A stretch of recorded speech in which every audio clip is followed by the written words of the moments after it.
છે મોરબી કેડે કંદોરો, માથે છે મોર પીછ કેડે કંદોરો,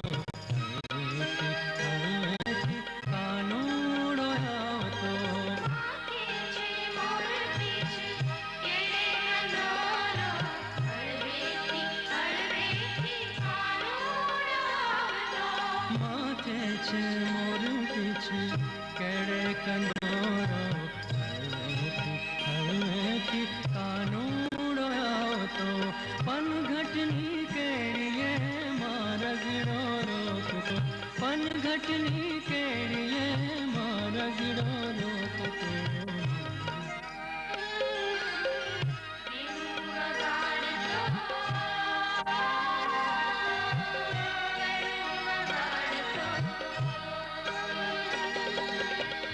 વેણુ વગાડતો, ગાયો હંકારતો, આયો જશોદાનો કાનુડો.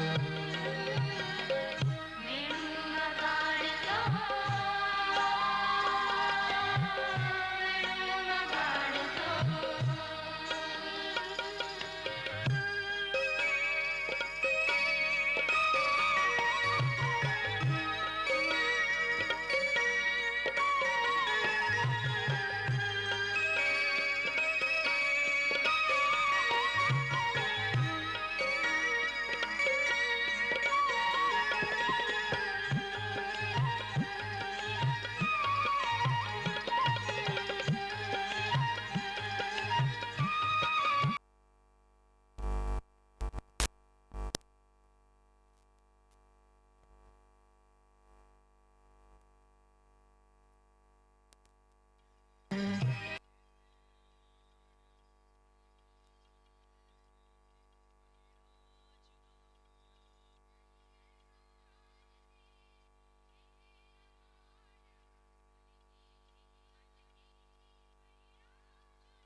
વેણુ વગાડતો, ગાયો હંકારતો, જશોદાનો કાનુડો. અને નરિશંત નાભાગ દિષ્ટ પુરુષો કરે પુત્ર થયા, આદિત્ય વસુ ઇન્દ્ર અને વિશ્વદેવ મર્દગણ થયા, અને કશ્યપ ની સ્ત્રી અદિતિના ઉદરથી વામન નામે જે અવતાર થયો એ કથા હું તમને કહું. હવે ભવિષ્યના મન્વંતરો કહું. સંજ્ઞા અને છાયા નામની વિશ્વકર્માની બેટી જે સૂર્યની સ્ત્રી, ત્રીજી વડવા નામની પણ સ્ત્રી હતી, યમુના અને શ્રાદ્ધદેવ એ ત્રણ મનુ સંજ્ઞાના સંતાન, શાવરણી તપતી શનેશ્વર એ પણ છાયાના સંતાન, વડવાના બે પુત્ર અશ્વિની કુમાર. આઠમા મનુ ઉતાવરણી થશે, નિર્મોક નિરજ્યના 10 પુત્રો થશે, અને સુત વિરત અને અમૃત એ નામે દેવતાઓ થશે, બલિરાજા ઇન્દ્ર થશે. આમ સાતમા મન્વંતરમાં 3 પગલા પૃથ્વી જે હતી એ બલિરાજા ભગવાનની કૃપાથી ઇન્દ્ર પૃથ્વીને છોડી મોક્ષમાં, બલિરાજાને ભગવાને પહેલા બાંધ્યો અને પછી પ્રસન્ન થઈ સૂતક પાતાળમાં ચાલ્યો.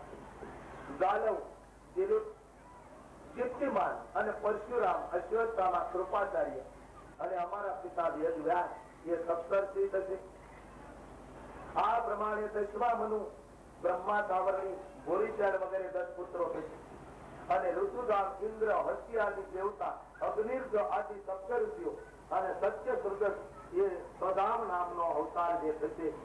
હે રાજન, આ પ્રકારે તેની પૂજાથી દેવો પણ તેને વરદાન આપતા હતા. તો એવા આ રાજાઓ છે. શ્રી શુકોવાચ, દેવ સાવરણી 13મા મનુને ચિત્રસેન નામના પુત્ર થશે. 14મા મનુ, પુરુ, ગંભીર, બુદ્ધ આદિ 10 પુત્રો જેને થશે. આવી રીતે આખા કલ્પનું પ્રમાણ થયું, જેમાં 14 મનુઓ આવે.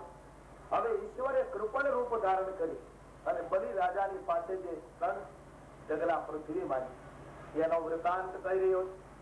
યુદ્ધમાં ઇન્દ્રથી પરાજય પામેલો બલિ ભૃગુ એટલે શુક્રાચાર્યના બળથી પાછો જીવન સોંપાય, પણ ભૃગુમુનિએ તેને વિજય કરાવેલો વિજિતાશ્વ નામનો યજ્ઞ કરાવ્યો. બલિ રાજાને કહ્યું શુક્રાચાર્ય મહારાજ, જોજો દૈત્યોના ગુરુ છે શુક્રાચાર્ય અને એ બહુ કર્મકાંડમાં પ્રખર છે.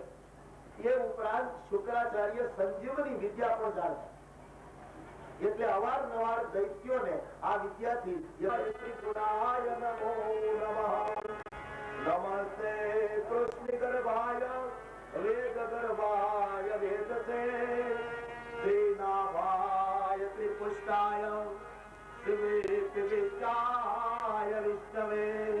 હે પરમાત્મા, 3 ગુણને ધારણ કરનારા અને 3 ગુણ રૂપી આ સંસારને સર્જનારા હે પરમાત્મા, જગતના આદિ મધ્ય અને અંત તમે છો.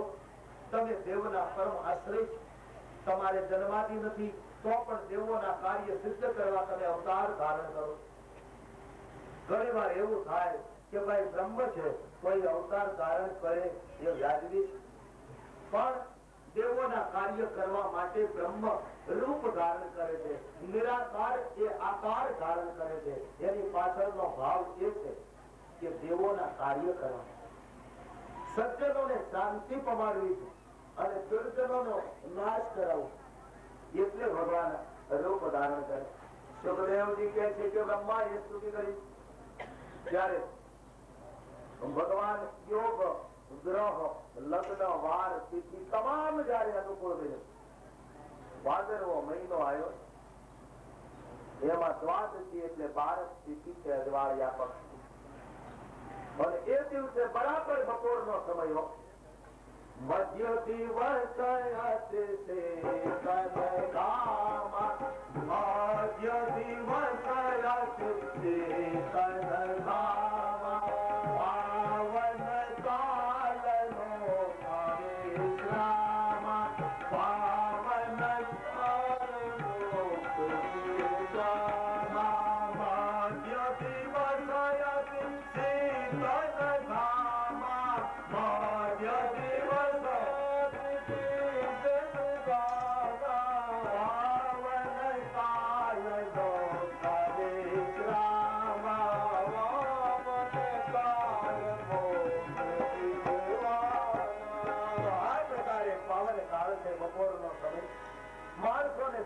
સમય થાય એ વખતે જયારે અંગે આ જીવને થોડી વાર શાંતિ મળે, આ શરીરને પણ વિશ્રાંતિ લેવાની ઈચ્છા થાય, એવા પાવન કાલમાં પરમાત્મા પ્રગટ થયો.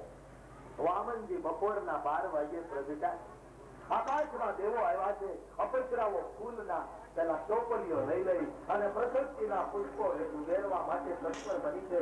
અને બપોરના 12ના સમયે આગળ મહિનાની 22ની તિથિ છે, અજવાળિયું પક્ષ છે. એ જ વખતે શ્રી વામન ભગવાન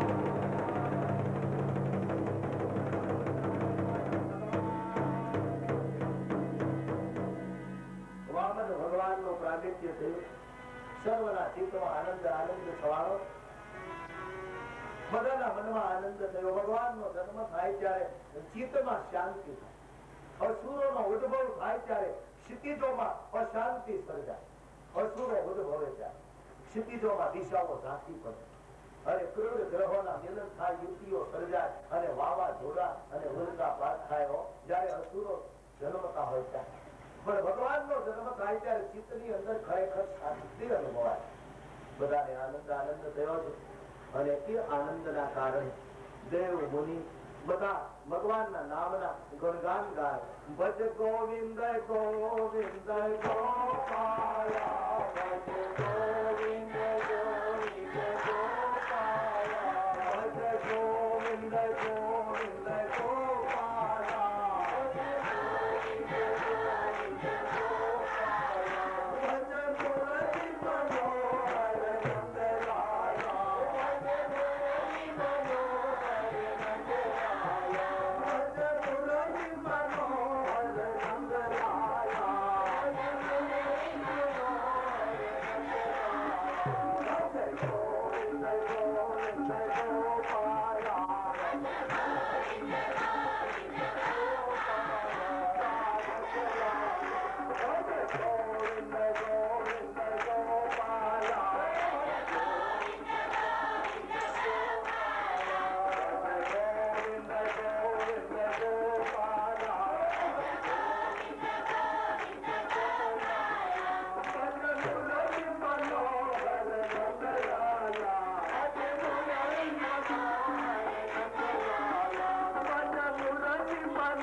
ભગવાનના ગુણગાન ગાયા.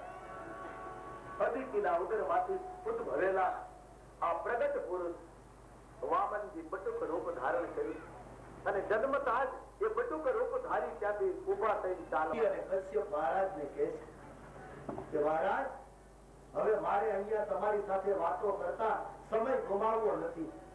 કારણ કે અત્યારે બલિ રાજા સોમો યજ્ઞ કરી રહ્યો છે. એ બલિ રાજાનો જો વિશ્વજીત નામનો સોમો યજ્ઞ પૂર્ણ થાય એની અંદર બીડું હમાય તો ઇન્દ્રાસન કાયમ માટે એના કબજામાં હંમેશા યાવત ચંદ્ર દીવા કરો બલિ રાજા ઇન્દ્રાસનનો કબજો જમાવીને બેસી જાય. એટલે એ યજ્ઞમાં વિરોધ ઉભો કરવા માટે એ યજ્ઞની અંદર વિક્ષેપ કરવા માટે આ મારો અવતાર. હાથમાં દંડ લઈ ચાકડીઓ પહેરી પોપીનું વાયલું છે, હાથમાં ગૌમુખી એક કમંડળ અને ધીમે ધીમે ડગલે ચાલતા ચાલતા પણ જાણે જગતના પરમાત્મા નાનકડું રૂપ છે બાળકનું. અને જ્યાં બલિ રાજાનો યજ્ઞ ચાલતો તો યજ્ઞ મંડપમાં આવી આ બટુક બ્રાહ્મણ ઉભા રહી છે.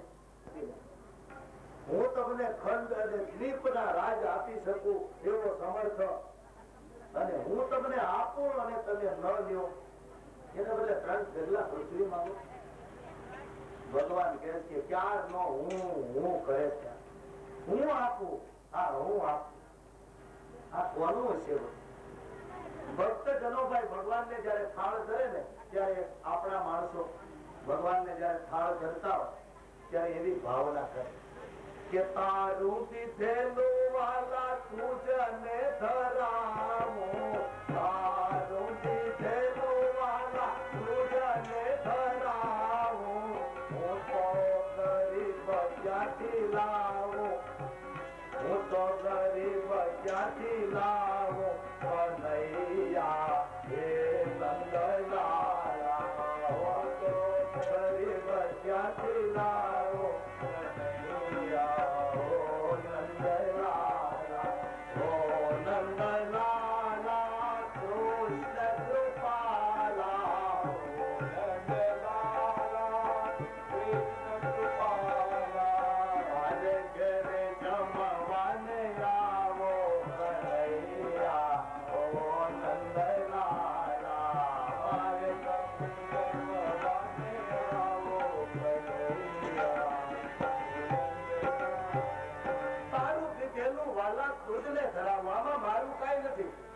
એને બદલે બલિ રાજા એમ કે હું તને આપું.